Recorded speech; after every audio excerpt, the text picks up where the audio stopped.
Well, hello there, and welcome to this episode of the Terri Cole Show that I want to start with a question. Do you think that some folks are just lucky in love? Right? And maybe you think you're not one of those folks. Or maybe you're in a relationship and you know that your relationship could be better, could be more loving, could be more satisfying, but you just don't know how to get there. If either one of those things is resonating with you, then this episode is for you, my friend, because in this episode, I'm going to be giving you 6 tips to attract and create more good love, healthy love, vibrant love in your life. So before we get started, if you happen to be new to my YouTube channel, introduce yourself, say hello in the comments, because we are a friendly group. And don't forget to subscribe, hit the bell icon so that you get notified every time we roll out new episodes, which is twice a week on Tuesdays and on Thursdays, because I wouldn't want you to miss a thing. If you are new here, my name is Terri Cole. I'm a licensed psychotherapist, a relationship expert, and the author of Boundary Boss. And you can get that book at boundarybossbook.com. I also love to highlight your comments and say thank you for all your questions and all your comments. We have a really active YouTube community, and I really do appreciate you guys so much. So I'm going to highlight Mystic Monica Moreau under the episode, How to Age Gracefully and Gratefully. Love this conversation, Terri. I'm 56 and really coming into myself in the most loving way. I have struggled with body image in the past. However, with doing a lot of inner work and connecting to the divine self, I am becoming at peace with my outer shell.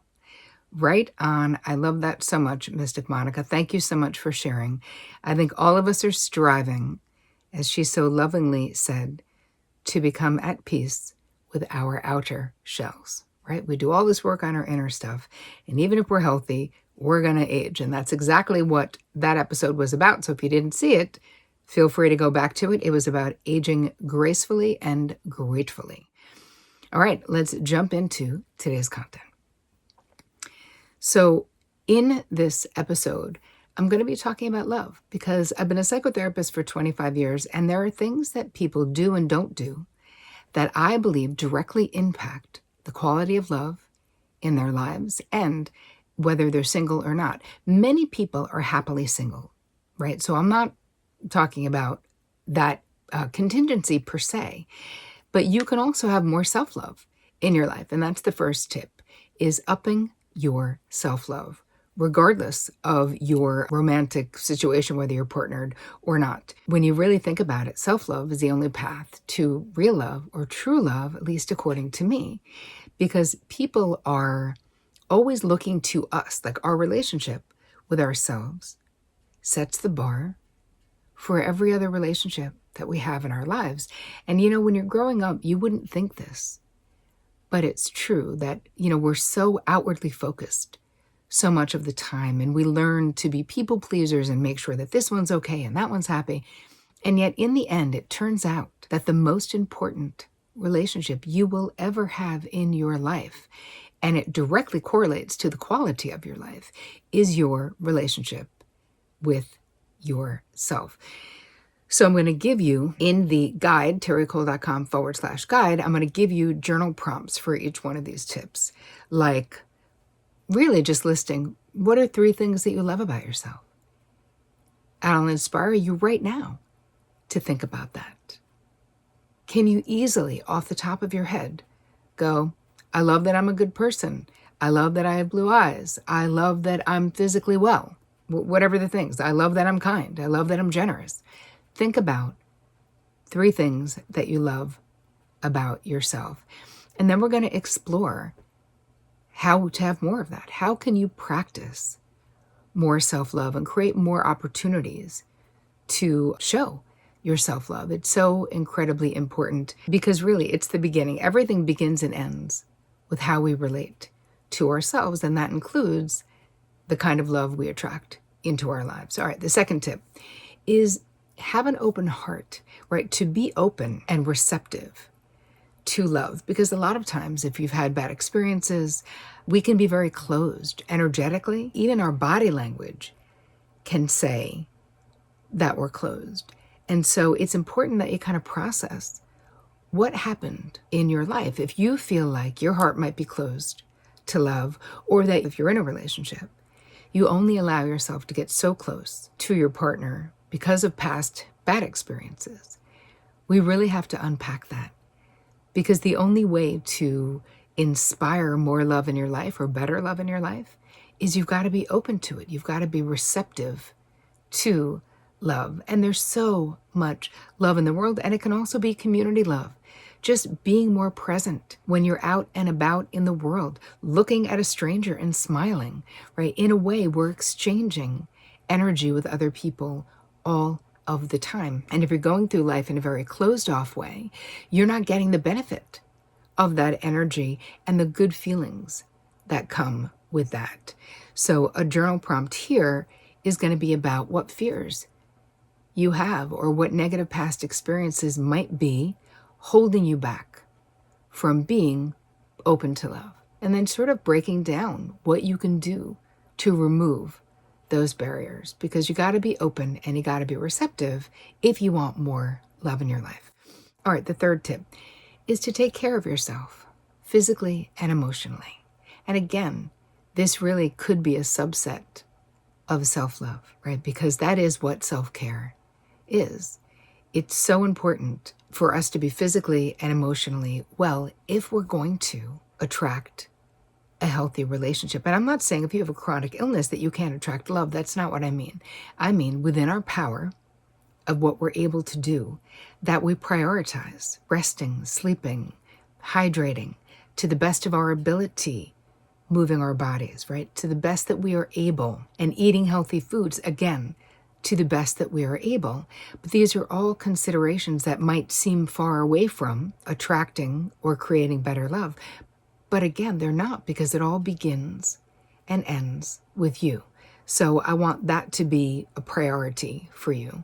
And then in the journal prompt, we'll explore what are some self-care practices that you can implement to improve your physical and or emotional well-being. All right, step number 4, clarify your own relationship goals. Like, what is it that you are seeking in your life? And there's no judgment as to what that is. You may be seeking a casual love relationship, a casual hookup situation, a casual more camaraderie in seeing someone once a week than a hardcore wanting to eventually get to marriage type of a thing. Whatever it is that you want, there's nothing wrong with what you want. But the thing is, if you want to create it, you got to know what it is. And really, in a way, we're putting our stake in the ground in saying, this is what I want to create. I know that for years, when I was single and dating, I was really ambivalent about getting into a long-term relationship.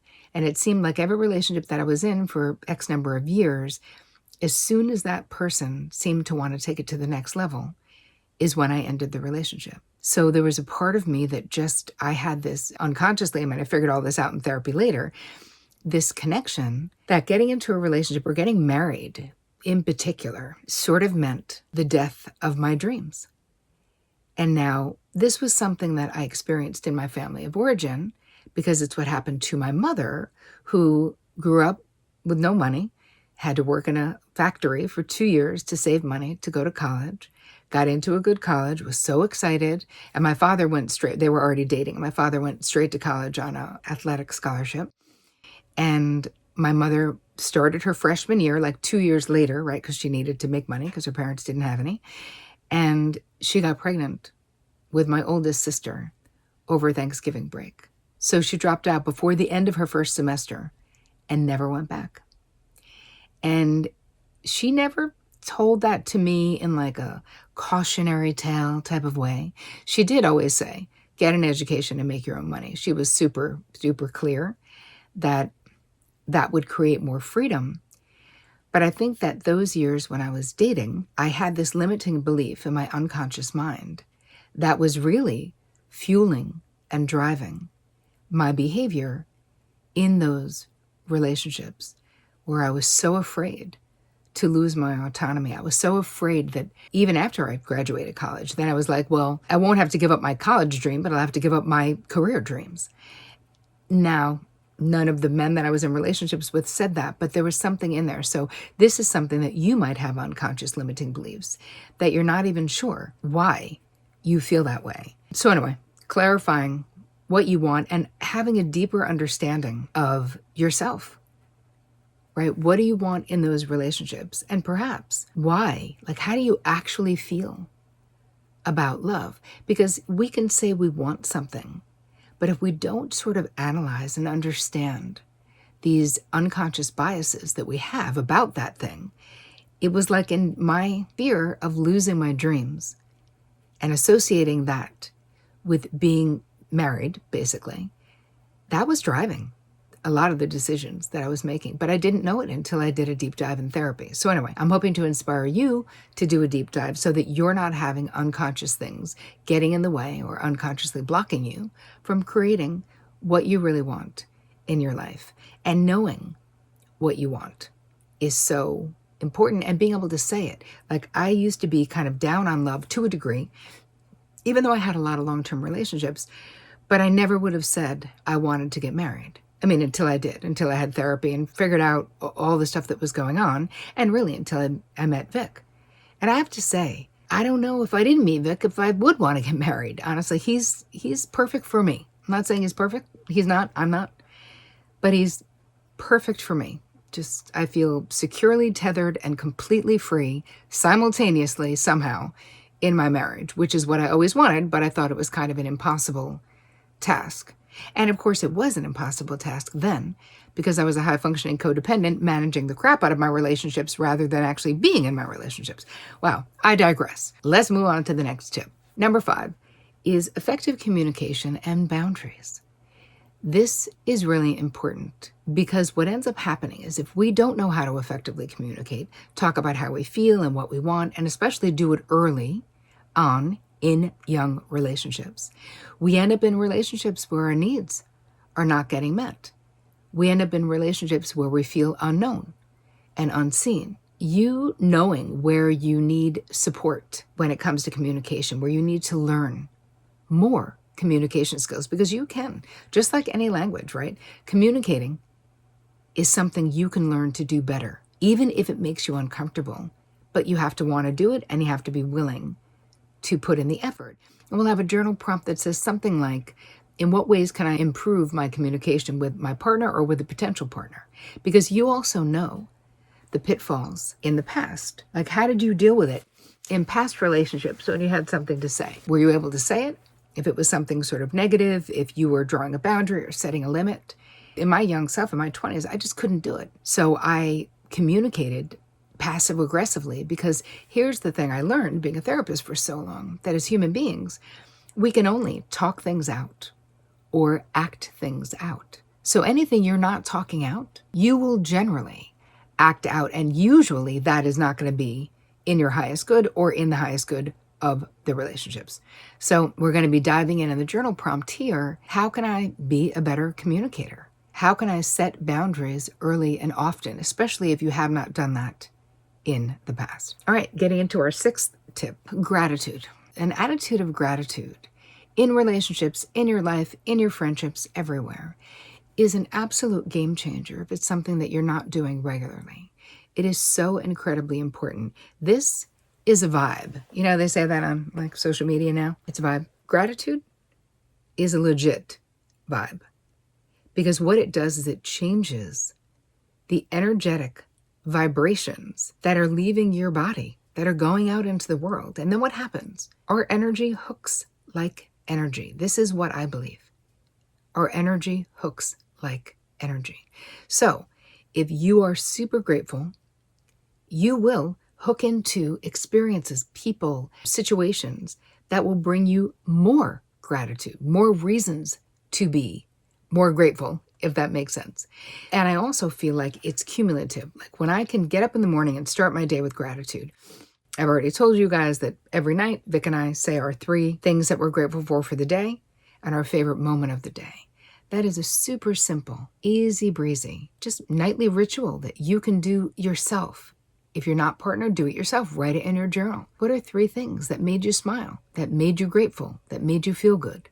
Because what we're doing is we're training our unconscious mind to look for more things to be grateful for, rather than, again, I talked about this in the episode where I was talking about gratitude, where we have the negativity bias.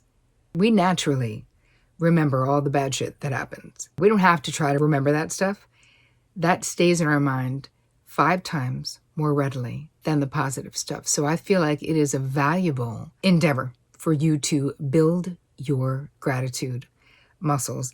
And by doing it on a regular basis, like having some nightly ritual or a morning ritual, it makes it so much easier to keep going. And even if you're in a relationship right now and you're trying to up-level the love in the relationship, every night you can do your 3 gratitudes of what you're grateful for in the relationship right now. That doesn't mean you might not want things to change. It means that focusing on what's good will literally elevate the energy in the relationship itself, which is amazing. So journal prompts are going to be, what am I grateful for in my relationship? And what am I grateful for in my life? And how can I more readily express my gratitude? Really get creative in ways that you can do this. Because here's the thing with love. I know there's a lot out there that makes it seem like it's magical and it's about the stars aligning and it's about being in the right place at the right time. But I can tell you from being a therapist for as long as I have that it all starts with how you relate to yourself. There's always something that you can do to treat yourself in a more loving way that will elevate your love vibe. That's really what we're talking about. So yes, we want to have better love in our relationships as well. But even that all begins and ends with you. And to this end, because so many of you have been asking me about love, I created my More Love meditation experience really directly from the feedback from this community about what are your biggest struggles around love. And so I want to invite you to join me in More Love Meditation Experience. It's 10 days of brand new guided meditations that I love, daily affirmations, and tools to help you make 2023 your year of epic love. To sign up, just go to terricole.com/MLME for More Love Meditation Experience. terricole.com/MLME. I want to say thank you so much for being with me today. I always appreciate your time and your attention because you could be doing lots of other things. I hope you guys have an amazing week creating more and better love. And as always, take care of you.